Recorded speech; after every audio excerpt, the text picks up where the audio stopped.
বাজারে এখন এই ড্রাগন পাওয়া যাচ্ছে। এই ড্রাগন এখন 200 টাকা কেজি। কিশোরগঞ্জ থেকে আমি আপনাকে রিপোর্টটা দিচ্ছি। আবার কিশোরগঞ্জের এটা কিশোরগঞ্জ ইসলামী সুপার মার্কেটের সামনের দোকানের ভিডিও চিত্র। এখানে 200 টাকা কেজি এটা বিক্রি করছে। তো তাদেরকে জিজ্ঞেস করলাম, গত বছরের সেই আধা কাঁচা আধা পাকা লালে নীলে লালে সবুজে সেই বড় ড্রাগনগুলো এবার নেই কেন? বলছে গতবার তো এটা নিয়ে আপনারা জানেন। উনি বললো আর কি যে অনেক কিছু লেখালেখি হয়েছে, আমরা ভিডিও দেখছি। আহ, এরপর থেকে কাস্টমার ওই বড়টা আর কিনতে চায় না। তা আমি বললাম, বড়টা বানাইছিল কি? এই বড় যারা বানাইছিল তারাই কি ছোটটা তৈরি করছে? আমি তো জানি না এই ব্যাপারে। তো বড় ড্রাগন কিন্তু পৃথিবীর বিভিন্ন দেশে আছে। যারা বিভিন্ন দেশ থেকে দেখছেন, আমাদের প্রবাসী ভাইয়েরা আছেন, তারা নিশ্চয়ই জানেন, এর আগেও আমাকে জানিয়েছেন আছে। সেগুলো প্রতি মানুষের বিশ্বাস আছে।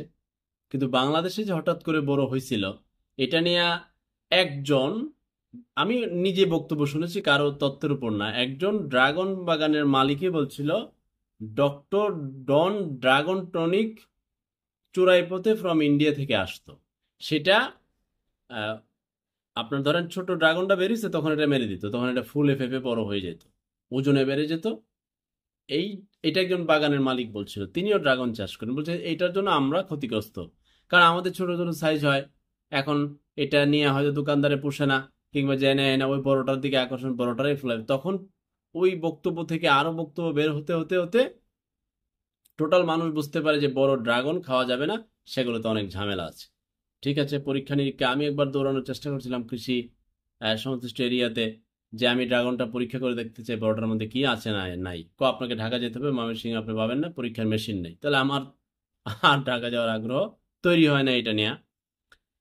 গবেষণার লোক আছে অনেক, পরীক্ষা নিরীক্ষার লোক আছে, সংশ্লিষ্ট কর্তৃপক্ষ, আমরা সাধারণ নাগরিক।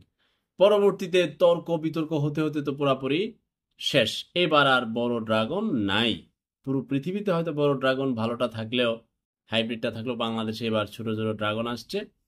এখন জিজ্ঞেস করলাম বেচা কিনা কেমন, কয় ষোলোটা দিয়ে এখন বেচতারি না।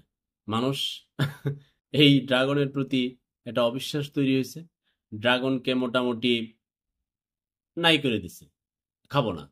তো যারা অতি মুনাফা লোভে করছিলেন, সবাই করছিল, ব্যাপারটা এরকম না, কেউ কেউ ব্যবহার করেছিল। না হলে এই ডক্টর ডন ড্রাগন টনিক এবার চূড়াই পথে প্যাকেটের পর প্যাকেট, এটা কি মুরগির খামারে ব্যবহার করছে না মাছের খামারে ব্যবহার করছে? এটা এই ড্রাগনই ব্যবহার করছে। কে ব্যবহার করছে সেটা তো আর আমরা জানি না, কেউ কেউ ব্যবহার করছে।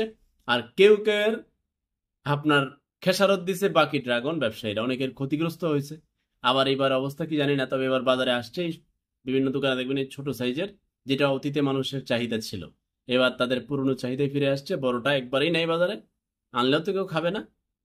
এই পর্যন্ত হচ্ছে ড্রাগনের বর্তমান অবস্থা। আপনার এলাকায় ড্রাগন কত করে কেজি একটু জানান। কিশোরগঞ্জে 200 টাকা কেজি। আল্লাহ হাফেজ।